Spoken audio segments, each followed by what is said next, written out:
All right, welcome back to our Data Science and AI in Sports series.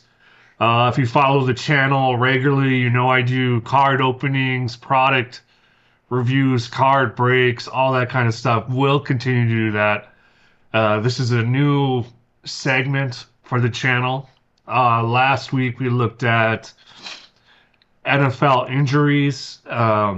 Go check that video out if you have not seen it. I know it's over 2 hours long, so it is a long video. I am going to work on that, make sure that these videos going forward are a lot less shorter. Um, so yeah, this week we're going to look at does height matter in the NBA? And the reason I thought about this is if you look at the landscape right now, you have Victor Wembanyama, KD, Steph Curry, LeBron, Ant-Man, Anthony Edwards. A lot of these major stars' height is kind of all over the place, right? Like you have the Wemby. Does that Wemby being extremely tall matter? Does that help them more than, let's say, a Steph Curry, right? Who's a little bit shorter. So yeah, we're gonna look at that. This should be super, super interesting. Uh, yeah, let's get after it. Real quick though, before we start getting into the analytics, please, if you'd like to support the channel, there's a couple ways to do that. Obviously, subscribe, like, all that normal YouTube stuff. I do have an eBay store where you can go buy cards if you're interested. I have a ton of different sports cards up online, all different sports. That's a huge passion of mine, obviously the main purpose of the channel. And then also there's called Buy Me a Coffee. It's like an online tip jar. If you got something really useful out of this and wanted to leave a tip, go check that out. You could leave $1, whatever. It doesn't matter, and that's greatly appreciated. All right, y'all. All right. So I am battling a cold right now. If you notice the audio a little crazy, yeah, I've had like a cold for the past couple days, getting better. But yeah. So, anyways, what is my background? I think it's important to cover this just so you understand the lens that I'm viewing this from. Career-wise, I've spent over 13 years in various analyst roles, most of that in finance and the wealth management space. My education, I have a bachelor's in finance, an MBA with a concentration in data analytics, and then also a master's in data science. By no means am I an expert.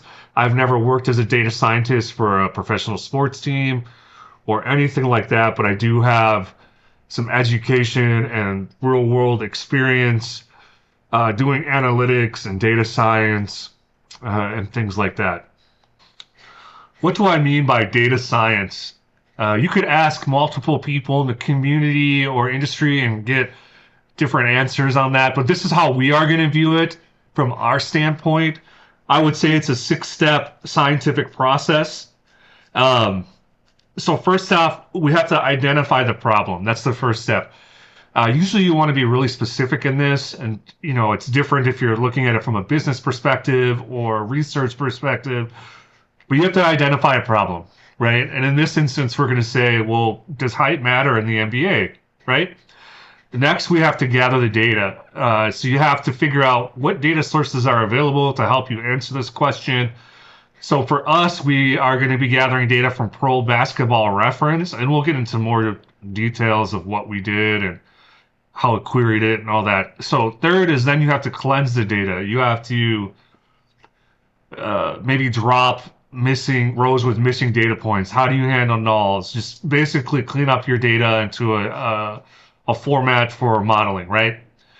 Fourth part is your model selection. You have to figure out if you want to do a regression or logistic regression, basically anything related to figuring out your model.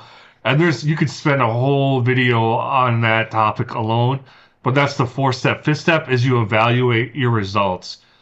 Looking after you train your model and ran your results, maybe it didn't come back the way you expected. Maybe it's completely off. So then maybe you have to go back and look at your data. Maybe you put in garbage data to your model and you got to refine that. So that's the fifth step, right? Evaluate results, figure out what happened. And maybe you have to go back to step 2. Maybe you, whatever. So that's the fifth step. Sixth step is then to present your results.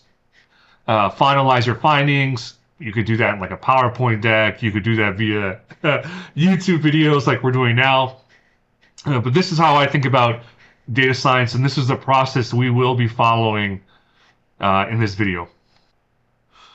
So let's quickly talk about the data. We've identified our problem or what we're trying to solve for. So let's talk about the data. So this is the data dictionary, essentially. We'll quickly do a high-level recap of all the data that was pulled. So there are four main tables that were pulled. If you go to Pro Basketball Reference, you can find all of this data. Select a team, like the Minnesota Timberwolves, it will pop up and it'll have all these different data tables, and you can go back in time historically. So what I did is I pulled 10 years of historical data for each NBA team, four main data tables: roster, shooting, per game, and advance. So here are all the different columns that are within each one of these data tables. So our roster, per game, advanced, shooting. I don't love the way this slide looks. There's a lot of stuff going on this. In the prior analysis I did, I provided like the data type, it was numeric and a description, but there was just so many data columns and time. I didn't want to do all that. But if you peek through here, we'll just start with roster as an example. But I highly encourage you to go to Pro Football Reference and check this out. It has great explanations for each one of these columns, and not every one of these columns was used in our analysis, but it's got a lot of amazing data. We'll just start with roster. So your number is the player's number, the player is the player name, their position, and you'll see position used quite frequently throughout the tables. That's if they're a center, guard, etc. Height, obviously that's their height, their weight, their birthday, date of birth. Birth is their actual country they were born in. EXP is experience, so how many years in the NBA, and then college would be the college they played for. But if you look through the other columns, you can see there's stuff for like 3 points, 2 points, percentage, free throws, assists, blocks, dunks, things like that. All those are different data points that we're going to use for our analysis. So continuing on in the data science process, what was done to the data to cleanse it, to get it ready for modeling? Let's quickly talk about that. So data cleansing and standardization, made sure all names were standardized across the data set, verified data set structured, players, season stats. This is a big one. Filtering logic, remove low sample players. So if they played less than 10 minutes per game, they were excluded. And if in a season, if they played less than 20 games, they were excluded, right? One thing that's mentioned here is career aggregation. So in some instances, a player height might change an inch or two throughout a 10-year career, which would then give multiple instances of a player, which could add noise. So it's kept to just say the first year you came into the league, if you were 6'3", you were 6'3" throughout your career. I didn't adjust the inch or two fluctuation. Okay. Removed rows with missing height data. If there was no height, it was gone. And also ensured required fields. So if it was these data rows were missing required or key inputs, they were also removed from the data set. Feature engineering, so normalization for certain analytics, did a core per 36 minutes, and I will talk about why that's important. Also broke out scoring in terms of 3-point, 2-point, free throws, some of these other things, and I will get into that later. Career aggregation we talked about. Also, one of the main models we did was quadratic regression, so got the data ready for that, and we'll talk about that more. Also got the data ready to do player rankings from top 100, 75, 50, and 25. Also did a composite player scoring, so combined, let's say some players are really heavy on 3 points and maybe have no assists, or we wanted to weight or balance that all together, right? Then Z-score stuff, weighted scoring. We'll get into all of that stuff. But yeah. So I cleanse and transform multi-season NBA player data into a normalized per 36-minute analytical data set. That per 36 is a very important thing within basketball analytics, and I will talk about that later on as we move through this. So enabling nonlinear modeling of high performance relationships, identification of role-based player archetypes. So now let's get into the modeling. One thing I want to add with this is in the 6-step process, it was modeling, evaluating results, and presenting. Now the modeling, I did a bunch of modeling offline and evaluated results, and I'm presenting to you now the models that I think were worth talking about. Okay, so keep that in the back of your mind as we go through this. The step 4, 5, and 6 now is all combined together, right? I wasn't going to show you models that wouldn't make sense or didn't add to the conversation. I also like to start at a very high level with my analytics, so very simple, and then build upon that. And so as I move along through this conversation, it will get more technical. Right now is very basic. I like to just understand the data and see what's going on. And so that is why the first analytics is the NBA height distribution analysis. So it's basically a histogram of players' heights. And so the purpose of this is just to understand typical height ranges across the NBA. As I say, you and I, all of us will look at various heights by position. This will give us baseline height norms. You'll see the bell curve, which we'll get into, is used in analytics across all ranges. So how does height impact position-specific trends? We'll look at that. Are there clear height bands that emerge based on role? Where do each position, height-wise, typically peak? Okay, and so height distribution analysis establishes a baseline understanding of the physical landscape of the NBA. Okay, let's move on. So this is our all-in look histogram. On your x-axis, the horizontal, you'll see height in inches. And we'll try my best to say, okay, so if you see that the mean or the middle point is 78 inches, that converts to 6 feet, 6 inches. So I will try my best to specify it in that way. Your y-axis, which is your vertical, is the number of players. So this is all of the NBA players in our data set based by number, count, and height. So when looking at this, you can see that the data is normally distributed, which is really good. That is what you want. And you could see that the mean, the peak, is at that 6 foot 6 inches. So majority of NBA players are within that range, within that, and we'll add on the bell curve to this, and that will provide more insight. But we know our data is normally distributed, which is good, and we can see the peak and or mean. Let's continue on. Okay. So we have our histogram.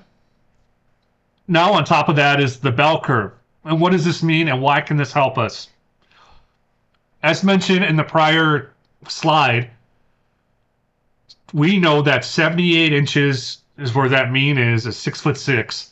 Okay, and if you look at the bell curve, that really black rectangle dotted line in the middle is your mean. That is the mean of the bell curve. And to the left and right of that, you'll see that there's those small little dotted black lines. Those represent one standard deviation, okay? So 68% of the data will fall within one standard deviation within that range, okay? Then past that, you'll see those second black dotted lines, that's your second standard deviation. And 95% of all players fall within that range, okay? Within that standard deviation range. Anything past that two standard deviation and farther, you could get to three are outliers. That is a very small percentage of the player population. Okay, so if we look at this, what does that mean? Oh, one thing I do want to quickly remark upon it too is on the y-axis, it says density. Okay, that's a little different than the prior slide where it talked about number of players. So this is not, density is not the number of players. It is not count, it is not frequency. Density equals probability distribution. Okay, so that total area under the histogram. So how to think of density is how concentrated are players at this height. Okay, so that is what density tells you. So at a peak at 78 inches, means a lot of players are around that 6'6", 6'7" range, what we talked about. There's a lower density at 85 inches, okay? Means few players are that tall. So if we look at 85 inches, that's 7 feet 1 inch, okay? So that's what the density is. That's what that means. It's not counted, it's just the density of the players and within those ranges, okay? I hope that makes sense. So now let's move on to the next slide. So now we'll break it down by position. So same graph, same look, but by position. So first position we'll look at is at shooting guards. And I'll explain what a shooting guard is. So there might be people watching this who have no history with basketball, or they might be really interested in the analytics process but not have extensive basketball knowledge. So I'll simply explain how a shooting guard and what that is and give a famous example of a player, okay? So a shooting guard is a player's job is to score points, especially by shooting the ball from far away, like long distance shots, okay? Shooting guards usually take a lot of shots, very good at jump shots and three-pointers, move around a lot to get open, can also dribble and attack the basket, okay? So if you think about like a basketball team, we're like a company, okay? So your point guard is your manager. They run things, okay? Shooting guard is your top salesperson. They put up numbers. And then your center is like your big guy doing physical work, okay? One famous example of a shooting guard is Michael Jordan, okay? I think most people know who Michael Jordan is. He was a shooting guard, played for the Chicago Bulls. Depending on who you debate on this, greatest basketball player of all time. I think us older generation will say MJ, youngers will say LeBron. That's a whole nother conversation in video. But yeah, so a shooting guard is the team's primary scorer, especially from long range, okay? When we look at the data, you can see our mean, and now you see that the standard deviation, that one, is more condensed around that mean, okay? Data is still normally distributed, but the spread is much tighter now of heights. So what is it, 77 inches? We'll go with that because that's the peak. So that's 6 feet 5 inches. So majority of the data falls within 6 feet 5, 6 feet 4, 6 feet 6 inches. So next position. Now this says shooting forward. It should be small forward, okay? I will probably have to go back and change it, but at that point, we're going to keep moving on. Now, what's interesting about this, as you can see, if you look at our histogram and then look at the bell curve, this isn't necessarily normally distributed, okay? It's a little bit more spread out, okay? Skewed to the left a little bit. But first, let's talk about what is the small forward. So simple explanation of this is a small forward is the most versatile player on the team. They can score like a shooting guard, rebound and play defense like bigger players, and do a little bit of everything, okay? In our basketball like a company analogy, we talked about, point guard's your manager, shooting guard's your top salesman, small forward. There's like the all around employee who can do kind of every job. Okay. And what makes them unique is they're usually medium sized, not shortest, not tallest. And you can see that in the data. Good at both inside and outside scoring, and often the most complete player on the court, like a Swiss Army knife of the team. Okay, so we looked at Michael Jordan in our last one, and a perfect example of a small forward is LeBron James. Okay, can score, pass, rebound, and defend. Plays multiple roles depending on what the team needs, and just a well-rounded player. They can do a little bit of everything. Okay, so getting back at our data, now you can see there's an extreme outlier on the far right. Okay, what is that, like 83 inches? What is that? That's 6 feet 11 inches. Okay, would that be KD? I don't know. Okay, so anyways,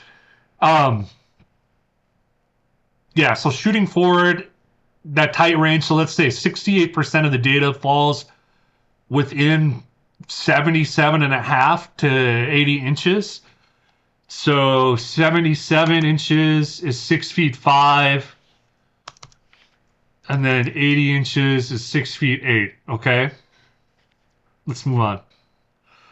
So let's look at point guard, and we'll do our simple explanation, so no basketball knowledge needed, on what a point guard is, right? And so a point guard's main job is to control the game. They pass the ball to teammates, set up scoring opportunities. They don't always score the most, but they make sure everyone else is in the right position to score, okay? Getting back to our company analogy, we've mentioned this a few times. Your point guard is your manager, okay? Almost think of them like a quarterback in football. What makes them unique? Point guards are usually the best ball handlers on the team, best passers on the team, very smart, read the game very well, make decisions. They decide who gets the ball, when to speed up or slow down the game, things like that. So a famous example is Steph Curry. Okay, Steph Curry is an incredible shooter, excellent ball handler, controls the offense while also scoring at a high level. And you can see a difference when he's not on the court, right? But Steph Curry is an amazing player. They're the on-court leader. So looking at this now with point guard, this data is more normally distributed. You can see there are some outliers. So I know I keep mentioning normal distribution. Think of normal distribution as like a peak in the middle, and then the data like falls around that in a normal distribution. In some instances, you'll see data where it maybe peaks to the left, where it's skewed left or right, or maybe it's skewed on the far left and right, and then in the middle. We'll get through examples of all that, but that's way more technical stuff than what we're talking about here. We're trying to just keep this simple. So from looking, you can see that our mean is roughly 74 inches, which is 6 feet 2 inches. So now we're moving down the height range with point guard. And let's see, so we'll say 72 is on the smaller end of our 68% data, falls within the one standard deviation, which is 6 feet. And then 76 we'll say at the high end, so 6 feet 4, okay? So 6 feet to 6 feet 4. Majority of people, I'd say, are kind of within this range, okay? They're not within these crazy 7 feet, high end 6 feet. I'm not talking about NBA players. I'm just saying just normal people out there, right? Not uncommon to see somebody 6 feet, 6 feet 2, things like that. Okay, so let's move on. Next position is power forward, and let's quickly talk about, for the non-basketball people, what is a power forward and how that plays into the team mix. So simple explanation for power forward is a strong physical player who plays close to the basket, okay? Their job is to grab rebounds, score from short distance, so not necessarily your 3-point range, okay? and play tough defense. And so let's get to our if basketball were like a company analogy, your power forward is a strong worker. They're doing the heavy lifting, okay? Your point guard is your manager. Your shooting guard is your top scorer, or your small forward is your all-around employee. Your power forward, they're the strong worker doing the heavy lifting, okay? And what makes them unique? Power forwards are usually big and strong, good at physical play, boxing people out, battling for position. And they have a mixed skill set, right? Some shooting and some inside play. A famous example is Tim Duncan. Go look him up. He dominated near the basket. Excellent rebounder, defender, and one of the best power forwards to play the game. Okay. So now we look at our data. You can see this, it's moving on in the height range. Okay. From our last one, from the point guards, these other ones, they fell within that 6'2" to 6 foot range, right? We're seeing now shifting. And then when with center, that will greatly shift. You can see the peak is about 81 inches, which is 6 feet 9 inches, right? Which is drastically bigger than most of the positions we've covered so far. And then so let's say if we know that 6 feet 9 is the mean, or that middle where it peaks, within one standard deviation to the right is 82 inches. So now you're getting like 6 feet 10, 11 inches, and then 6 feet 7, 8 on the left. Okay. So that range. And there are some outliers. Look at, there's somebody who, what is that, 87 inches?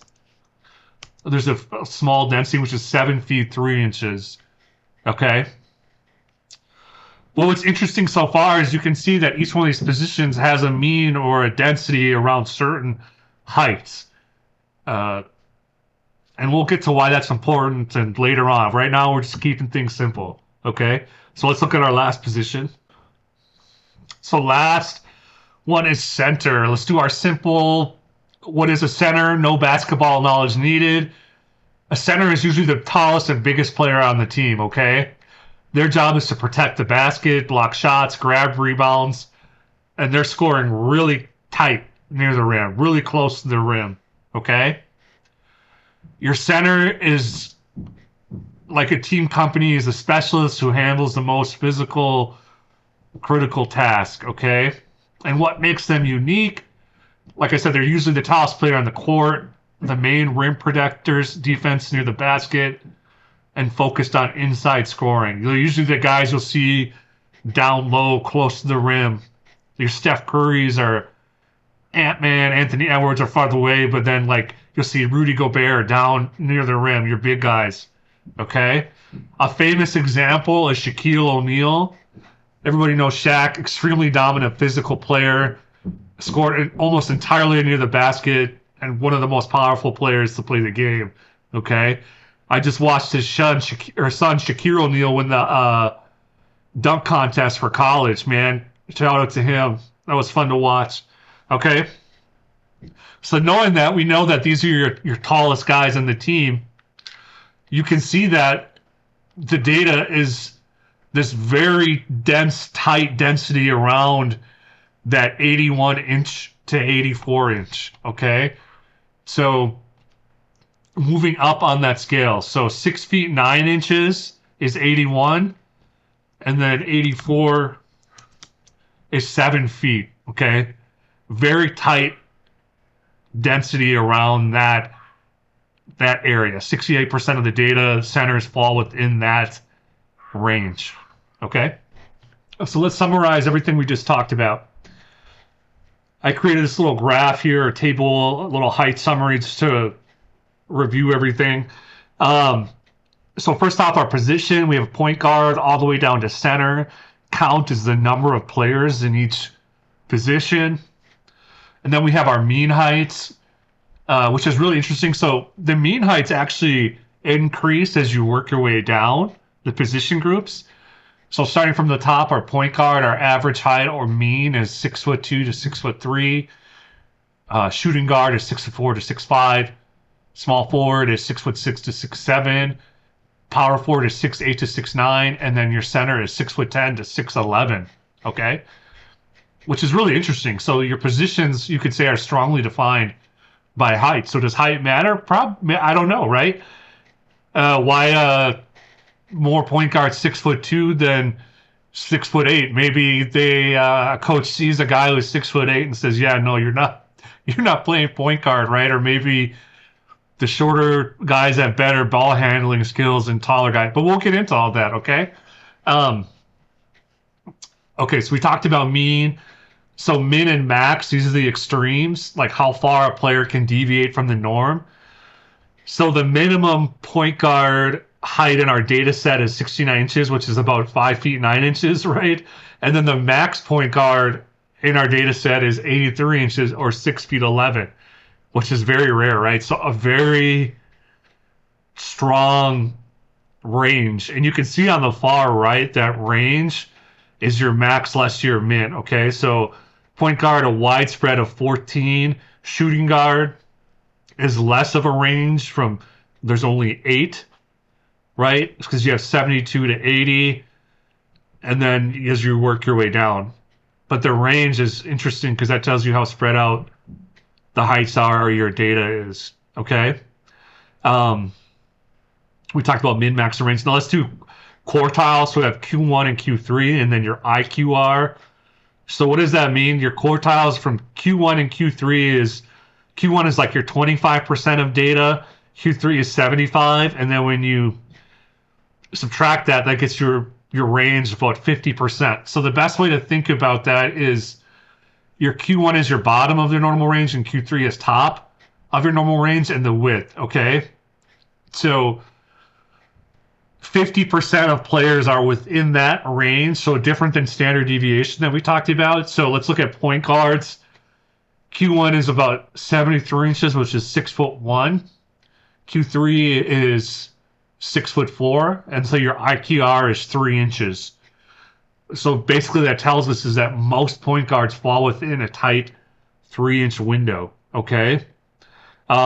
Shooting guard, you can see that that's an even tighter range of 1 inch, okay?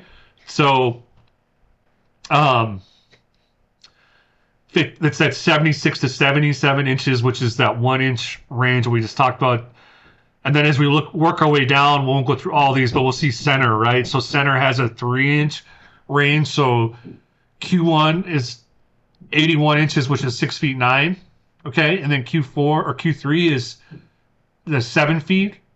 So most centers are tightly clustered between 6'9" and 70 feet. So I hope that is helpful. Okay. Interesting that like shooting guard is a very tight cluster of like a 1 inch range, 50%. And then same with the forwards, which is only a 2 inch range. But then you're seeing larger range size between center and point guard, okay? From your big guys to your shortest. Super interesting stuff. Okay, let's continue on. So these next set of analytics is going to be ramped up. Okay, we're going to dig deeper now. The next set we're going to look at is NBA height versus scoring analysis. How does your height affect scoring? Is there any relationship between the two? So, purposes of this, explore the relationships between player height and scoring efficiency. Okay, identify optimal height ranges for scoring productivity and establish baseline performance expectations by height. Okay. Key analytical questions. Does height show a clear correlation with scoring output? Are certain height ranges associated with peak scoring efficiency? Is there an optimal height range where scoring production is maximized? Okay. On a per 36-minute basis, height shows, okay, we will dig through that. That's kind of the outsides of it. But yes, roughly on a per 36-minute basis. And let's talk about what per 36-minute means and why it's so important. Okay. Now, as you read this, you could see height shows no significant correlation without scoring. Okay, so that's there. but we'll show the graph or show why that is, okay? So per 36 is important because it helps answer a basic fairness problem in basketball stats, okay? How productive is a player when they're actually on the court, independent of how many total minutes they happen to play? Raw totals and even per game stats can be very misleading, right? A player who scores 20 points in 36 minutes is doing something very different from a player who scores 20 points in 24 minutes. Even though the box score may make them look similar, per 36 standardizes productions to the same playing time baseline. Okay? So you can compare players more cleanly, more apples to apples. Okay, and what does it mean? So per 36 takes a player's stat rate and scales it to what the player would produce over 36 minutes.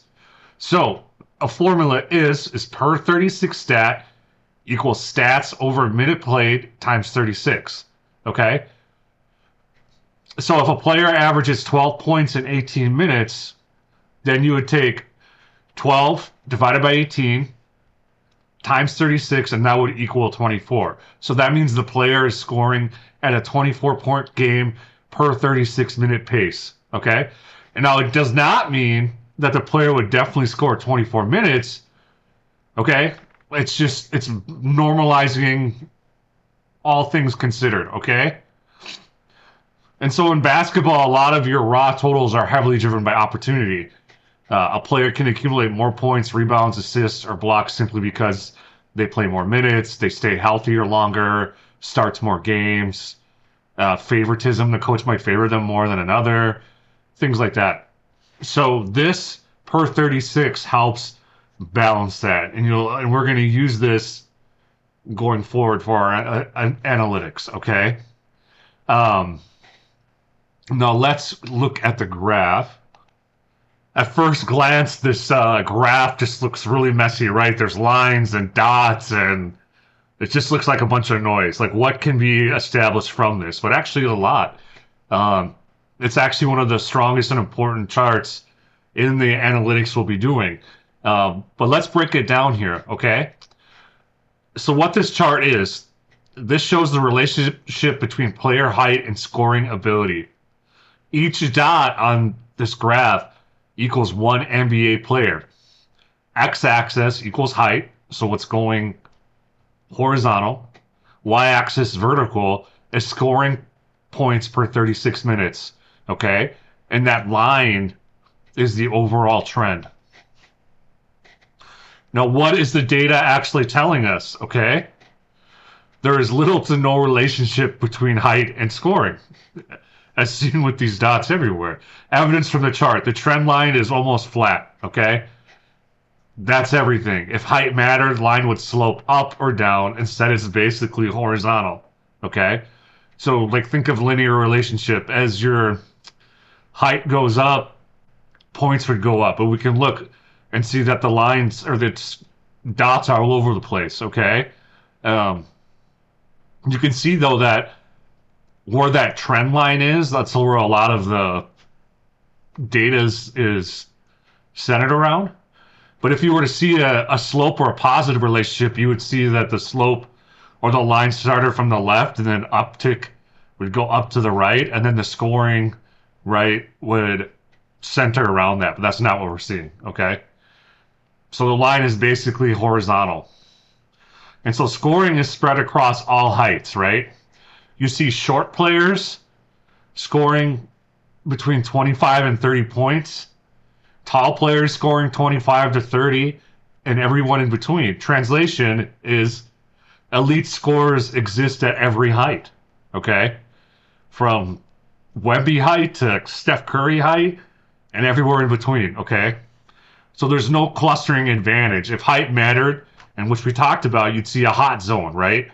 All high scores at one height, okay? So even if it, not the slope, we're not seeing a clustering or a hot zone. We're seeing it all and spread out all over the place. So the points are widely scattered. And so we're not seeing height create a scoring advantage, okay? Basic terms, being taller doesn't make you a better scorer in the NBA. That's what the data shows. Hot take. Short players can score just as much as tall players, and so skill matters more than physical size. All right? What else can we take away from this chart? Okay? Scoring is role plus skill driven, right? Not size driven. Guards, wings, and bigs, okay, all produce offense differently. Height does not equal usage or offensive responsibility, okay? And look at the variances. At every height, scoring ranges from like 5 to plus 30. These are huge spreads, right? For all across the board. So it's not random, but they're huge spreads in each height and clustering, okay? What's not happening based on this is taller players score more or short players score more. It's showing that there is no optimal scoring height. Final takeaway, okay? That's the big one. Scoring output in the NBA is largely independent of height, with players across the entire height spectrum demonstrating similar scoring potential. All right, I know I've said that multiple times, but it's just to ingrain that in the audience as you're as we're working through this. Okay. So this next chart is going to be very similar to the one we just looked at, but I think it's a little more cleaner, easier to grasp than all the dots and everything like that. So it is an NBA height versus scoring. Once again, we're analyzing the scoring efficiency across the NBA height spectrum, understand how player distribution population interacts with performance, and identify where certain height ranges produce more scoring output. Okay, and we just saw that scoring does not is reflective of height. Okay. Also, as this is we're doing aggregated players' height inches and then also average points per 36 minutes. Okay. Uh, so keep that in mind. We're doing an average across these heights, and it will make more sense when we look at it. But it's pretty much the same idea as the prior graph. I think just a little cleaner. Okay. Okay. So on our x-axis we have our height, right? And on our y-axis we have our average points per 36 minutes.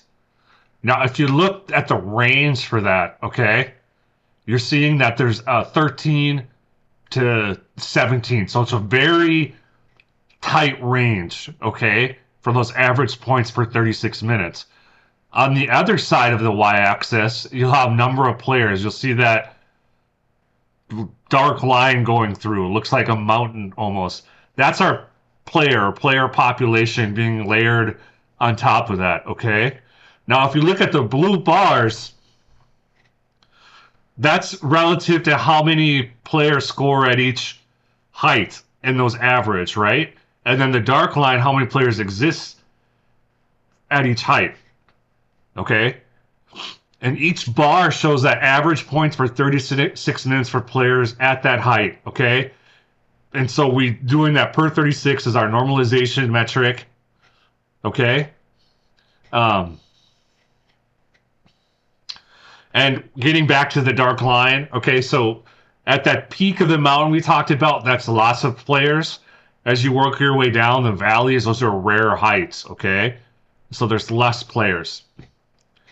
And if you look, what does the data or chart tell us? Scoring is flat across heights, okay? Most bars fall between 13 and 17 points per 36. You're not seeing a tight trend. The data is not normally distributed. I mentioned this probably like 20 minutes ago, but see how the data is not normally distributed. It's skewed left and right. But some of that, as you're working your way down, does not mean like, okay, so because on those outer edges where you're seeing those peaks at like 85, that average is just going to be higher because there's less players in that population. And if you see in the middle, you can see that average is going down. Part of that is because there's a higher population of averages there, if that makes sense. Okay? So you have to take that into account. And there are some of these slight peaks of blue graphs, but it's only a point or two differential. Okay? So Yeah, you're basically saying the same thing where scoring is not indicative of height. All right. Um, let's move on. So we're going to go another layer deeper. Okay, scoring is just one part of the game of basketball, right? As we talked about, different positions have different things that they perform more at. If you're a center, you will probably see higher rebounds than you will as a point guard, okay? So we're going to look at it's called height versus performance analysis. Very similar, we're going to evaluate how player height relates to different types of basketball production. So not just scoring, okay? Um, and then it says we're moving beyond does height just matter into how height changes player roles. So we're doing the aggregated players by height, and we're going to do calculated per 36-minute averages for 3-point shooting, 2-point scoring, rebounds, assists, and blocks. Okay, and we're counting player population at each height. So same as we've done before. We've noticed and we talked about that certain heights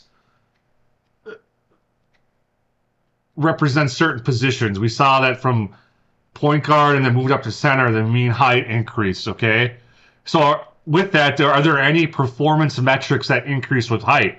Okay, which performance metrics decrease with height? Maybe at center, you taller, you're going to see more rebounding as opposed to shorter. Who knows? That's what we're going to figure out. Okay, so let's go through here, and there is some insights mentioned, and we'll dig into that. But let's move on. I should mention that, like in that prior slide, I should have done this at the beginning. It has a lot of the insights to what we're going to look at. So if you don't want to watch the entirety of this section, me go into each thing, you can. Basically the summary on the slide. So then you can fast forward to the next part. Okay, so keep that in the back of your mind. If you just want to see the summary and move forward, do that. I'll have in the the description, I will have the different time markers so you can fast forward. I should have said that at the beginning. Hopefully that helps get people through this quicker if they're not as interested in a certain section. Okay. So this is where it gets interesting. When we look at this, same exact view as we did before. Height is your x-axis. Now we have average three-pointers made per 36 minutes is your y-axis. Okay? So that's average three-pointers made per 36 minutes. And then our dark mountain, line mountain there is the number of players, the player population. That will not change at all. Okay? So, if players, because we're doing the per 36 and normalizing it, if players of this height all played the same amount of time, how many three-pointers would they make? That is roughly what this is doing, okay? This is showing that shorter players, quote unquote, are clearly stronger three-point shooters, okay? That's what the data shows. We can see that if we move left down it, you're seeing more three-point made per 36. But what that does not tell us is the number of attempts, okay? So keep that in the back of your mind.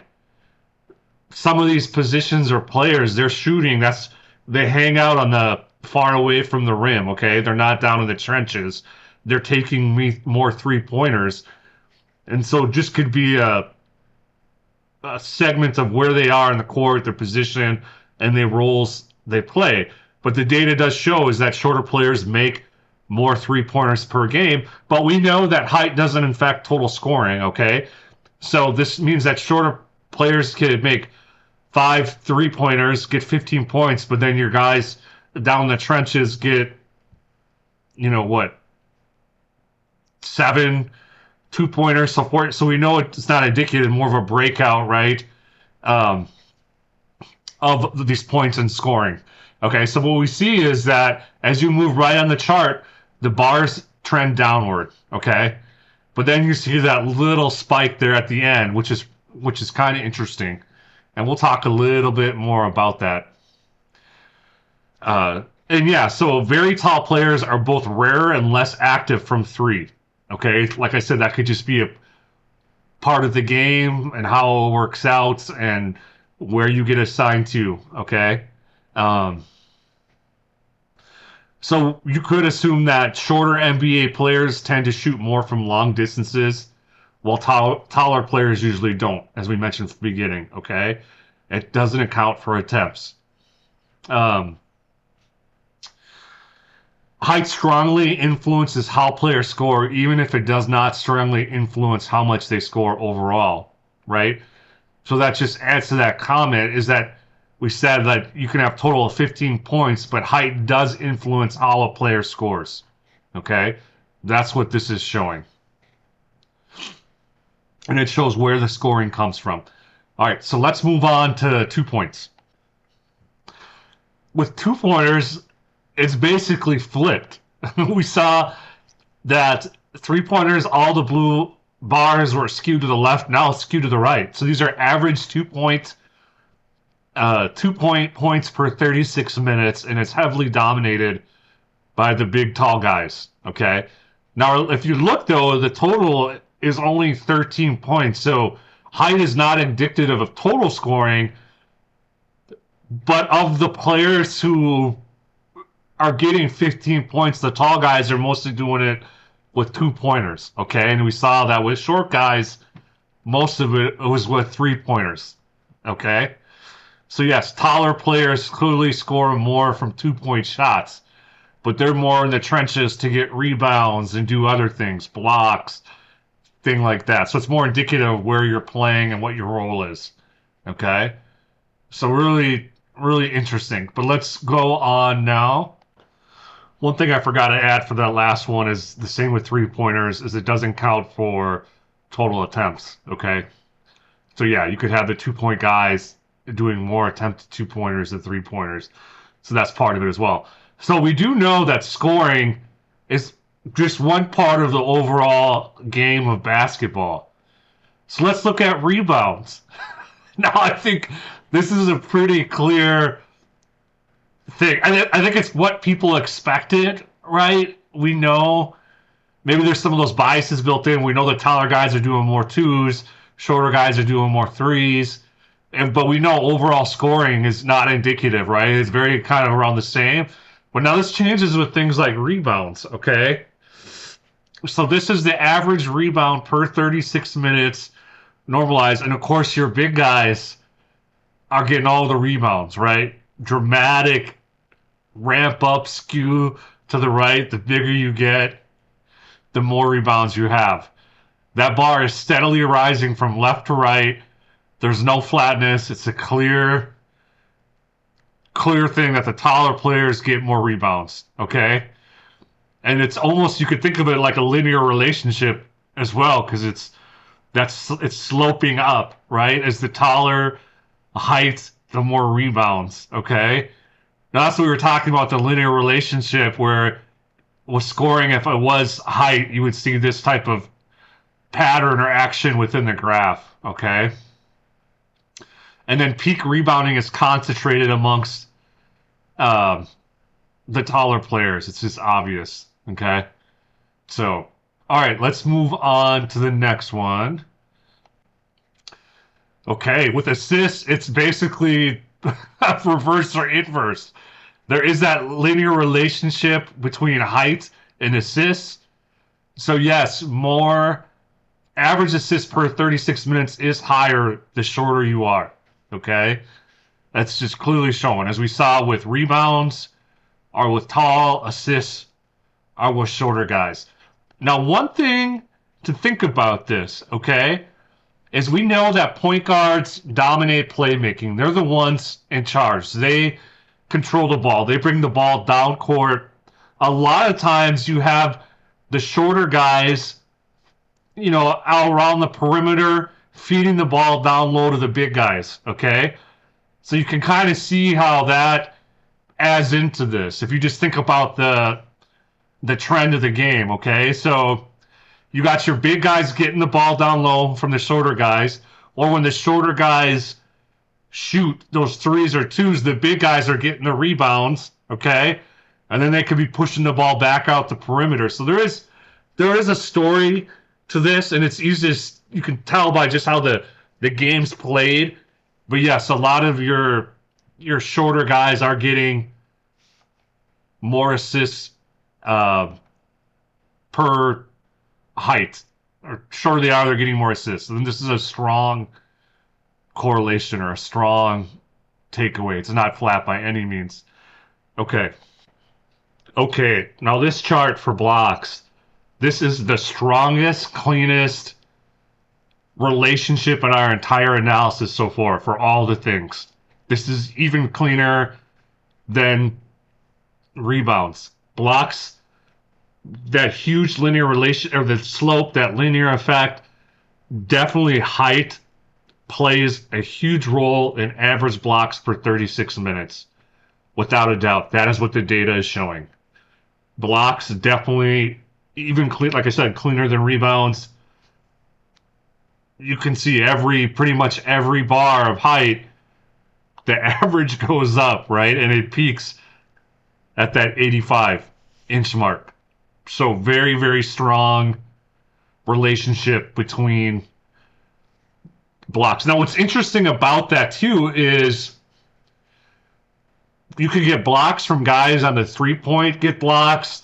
I would assume most of the time guys are coming down low where most of the blocks happen. So this doesn't account for where, obviously, on the court where the block is, but it definitely definitely tells a very strong story that blocks increase dramatically with height. Okay, there is no noise, no flatness, no reversal. I mean, it is clear as day. This is a near exponential relationship, right? Like if you were to do a regression analysis for blocks, every height increase equals an increase in blocks. Okay? All right. Let's quickly summarize and recap where we are or where we're at right now. Okay? So we know that height is not indicative of scoring less or more points. It's relatively flat.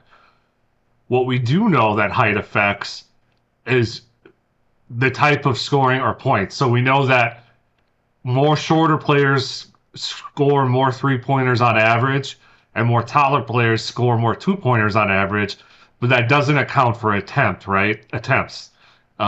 We know that height is indicative of rebounds, blocks, and assists. We clearly saw that in those relationships where they had almost linear relationships where they skewed up, like blocks was perfect, where every height increase, we saw blocks increase. So now let's say, okay, we looked at all those charts, we looked at everything. Knowing everything that we know so far, well, what is the optimal height, right, by each stat? What is the optimal? Where are the most of each one of these at for each height? Excuse me, each stat for each height or metric. Okay. So in essence, what height mathematically maximizes each skill? Okay. And we'll kind of move from left to right. Okay, so for each stat, it shows the optimal height predicted by the model. Okay, the average NBA player height, so that's your mean. How far the optimal height is from the average. Okay, and how many standard deviations above or below average that height is. Okay, so first, optimal height. So in our example, it's 3-point. The optimal height is 6 feet 3 inches, okay, with a peak value of 1.96, meaning that's 1.96 3-pointers per 36 minute, okay? And then we have the mean height, which is 6 feet 7 inches, okay? And then so our height difference versus mean is negative 3.86. So if you were to take the mean height less the optimal height, that gets us to that mean difference. Okay, and then we'll get to standard deviations from mean, what that means here in a minute as well. But let's quickly let's just start with optimal height first before we work our way all the way through there. Okay, so optimal height for 2 pointers is 7 feet 3 inches. Okay, so almost a foot taller, or a foot taller from 3 point. Assist is 5.9. That was the optimal, which we know 5'9" is a very extreme outlier from the mean. Okay, that's really interesting with a peak value of 7. So there must have been somebody on the shorter ends of the NBA past 10 years at that height that just got a ton of assists. Rebounds is 7 feet 2 inches, and blocks is 7 feet 4 inches. The big boys, okay? And so we know our mean height we talked about is 6 feet 7. So pretty much 3 pointers and assists are below the mean, meaning that's the strongest metrics for heights below the mean. And then for everything, assists, 2 points, 2 points, rebounds, and blocks are greatly above the mean for their peak value. Okay. And so, yeah, the difference versus the mean is how much taller or shorter the optimal height is. Why that's interesting, right? So, like we said, that for blocks, you're 9 inches above the mean. And then for assists, you're 9 inches below the mean, okay? For optimal heights. And then, so let's get to that standard deviation from the mean. That we'll save that towards the end. But that's basically, it tells you how extreme the optimal height is compared with the overall NBA population, right? So 3 pointers equals negative 1.18 standard deviations from the mean. And we know that 68% of our data falls within one standard deviation from the mean. So it's not too far off from the mean. But when you start getting into like blocks at 2.88 standard deviations, we know that 2 standard deviations is 95% of the data is within that. And then once you get up to 3 standard deviations of the mean, that's 99.7%. So we're seeing some of these push almost 3 standard deviations. That's a very, very small group, or, you know what I mean, of people that are peak optimal height. Okay. So that's not, you're talking a very, very, very, very, very small percentage. I mean, most of them are that way except for 3 point, right? They're all pushing the two plus standard deviations, which is really, really, really interesting if you're saying for like optimal height and peak. Okay. So yeah, some of those ones are impacted by height and and optimal peak value for each one. So super interesting. Okay. So now let's get fun. I like this look. I had fun with this part of the modeling because before all this has just been general populations of stuff of total NBA players.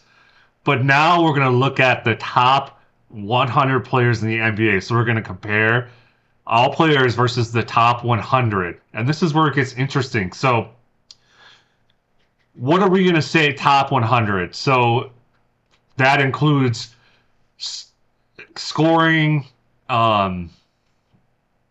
rebounds, the whole gamut, okay?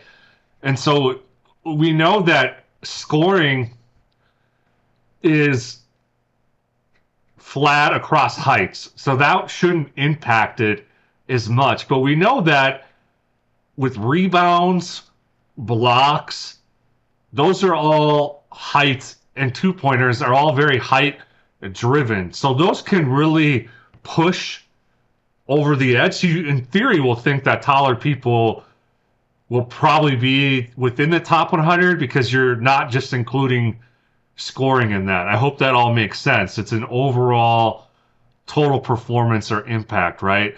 So we're going to evaluate how height impacts elite player performance, compare overall player height distribution against the top 100 top players, okay? And then we're going to compare the density curves of these two distributions. So this can be very simple, and then we'll kind of zoom into it. Okay. Um, so yeah, and then if you want to see kind of the summary of what we're doing that's on the slide, you can fast forward to the next part. And this is where it gets complicated, right? So we have our graph that little blue area is our total mean population of all NBA players, and we've seen that a ton of different times in our graphs. Now the blue line, that dark blue, are the heights of the top 100 players. So when you ask the question, does height matter? You could say that for the top 100 players in the NBA, they are taller on average, height wise, they cluster around that height than shorter NBA players. You can even see it where the line, that dark line, dips below the blue of the total players, and then it drastically goes above that blue mountain and peaks with that blue line. So the peak of elite players is around 6 feet 9 inches to 6'11", and we know that the overall mean is about 6'7", right? So yes, the top players are generally taller, right, than the other ones. So, but what that does not mean is that really tall players are represented, or quote unquote, the taller you are, the better, at least from the top 100 perspective. But that height, that average height, has definitely shifted where the top 100 players are taller, right, than the average or mean. Okay. Um. Yeah. So let's highlight that. Let's just run through it. Okay. The best NBA players tend to be taller than the average player. We've talked on that. The peak elite player is around 6 feet 9 inches to 6 feet 11. Okay, and that's shifted from that mean. And then shorter players are underrepresented among the elite. If you look at the left side, under 6 feet 4 inches, it's much smaller. So they're shorter players do exist in the league, but they're very far fewer reach elite status. Okay, so it's very less common for a shorter player to get to that top 100 elite status. And extremely tall players are also not dominant, right? It drops off drastically towards those max heights, okay? And the elite distribution is tighter, more concentrated, right? That top 100 curve is more peaked and less spread out, okay? So elite players are more clustered around specific heights, while the overall league is more spread out. So super interesting, okay? Yeah, so does height actually matter for being elite? Yes, but not in a simple way, right? This is what we discussed, okay? Um, let's move on to the next one. So let's add on another layer to that prior graph we just did. So we have top 100, but this time it's tiered, okay? So what does that mean?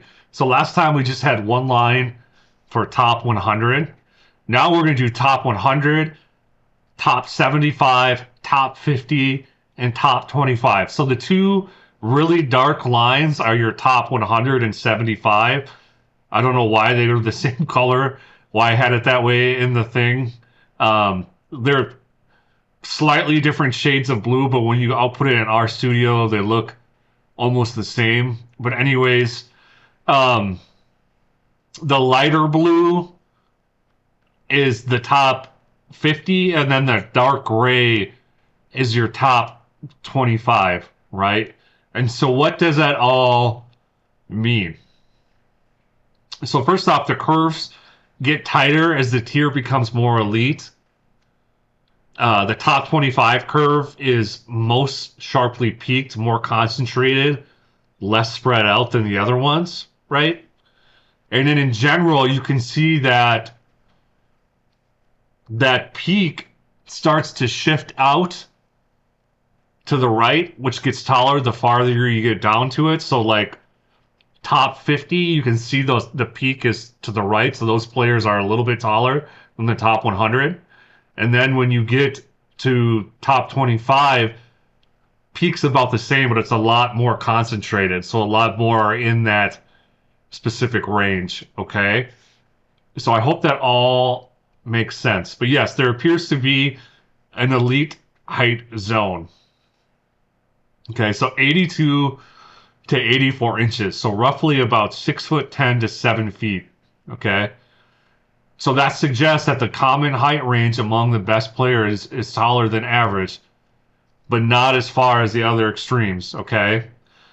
So kind of wanted to know is if you start looking at the top 25, did they become more taller? Yes, but just slightly. Okay. Um, and there are still some shorter ones in the top 25. You can see that height or that density. It's relatively the same, right? It could probably be, I bet you that's Steph Curry in there and some of those other guys. But yeah, so, but definitely it moves farther right um, for elite height wise, but not all the way to that extreme, right? Okay. This is just a nice little summary recap, quick little table here of what we just talked about. So the top one, the tier, that's all players in the NBA. You can see that the mean is 78.6, and then the min max ranges, right, was 69 inches to 88. Then if you look at the top 175, you can see the mean is 81.5 to 81.4. But then as you get to the top 50 and top 25, that mean does go slightly up. So it does get taller, right? And then your mins move from 72 for the top 175 to 74. And then your max at 88 inches. So yes, as you your top 100 are all within that mean kind of 81-inch range, but they start getting slightly taller as you move your way up, right, into the top 25. This will be our last analysis here, and we're going to go another step deeper, another layer, a little bit more technical, right? So far we've looked at all the different height distributions, what that means on scoring, rebounds, assists, blocks. Then we even did our top 100, and just to reiterate how that was calculated, I don't think I went deep enough into that, but basically it created a composite score for each player where it added in their per 36 score per 2 3-point rebounds, assists, blocks, so all the metrics we looked at, added that all up, right? And then that gave us our top 100. Now we're going to do that same composite score, but we're going to weight it by minutes played. So we're really going to focus on the players that, and it doesn't really shift the top 100 that much, but it's just important to note that if you are per 36, everybody, if you had played 10 minutes or 2,000 minutes, it was thought of as the same in that score. But basically, if you've played 2,000 minutes, that's going to count more in the weighting in the model, right? And it doesn't change too much, but I want to make that known, okay? So we're doing this is a player archetype analysis, height and role clustering of elite performers. So we identify height distribution among elite NBA players based on role archetypes. Cluster top 100 weighted players into distinct role archetypes. So we're taking those top 100 players, then we weight it because it's by minutes played, along with their per 36 total composite score. We're going to distinguish guards, wings, and bigs by statistical output, right? And examine how height distributions correspond to role archetypes. What model are we going to use? We're going to use k-means clustering, K of 3 per 36 minutes statistical output metrics. And this is going to categorize players into 3 archetypes: guards, wings, and bigs. Those are our clusters, or our K equals 3. Weighting, emphasize players with more significant NBA impact. That's what I said about weighting with minutes played. People that play more minutes are going to have more of an impact in the game than players that don't. Okay. So, how are the top 100 players categorized by archetype into guards, wings, and bigs?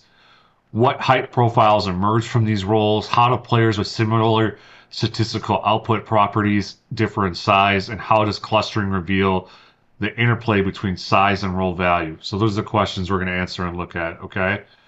Role clusters and distribution insights. Guards are concentrated under 6'4" and emphasize perimeter scoring. Wings occupy the mid-range heights, right? And then your bigs are 6'9" and up. So that's the way to think of these clustering. Okay, so let's get into it.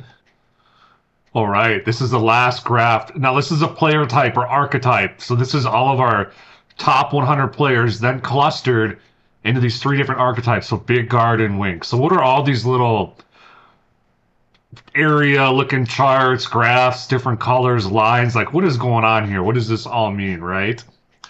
So basically, we're looking at it kind of moves beyond does height matter into what kinds of players exist at different heights of our top 100, okay?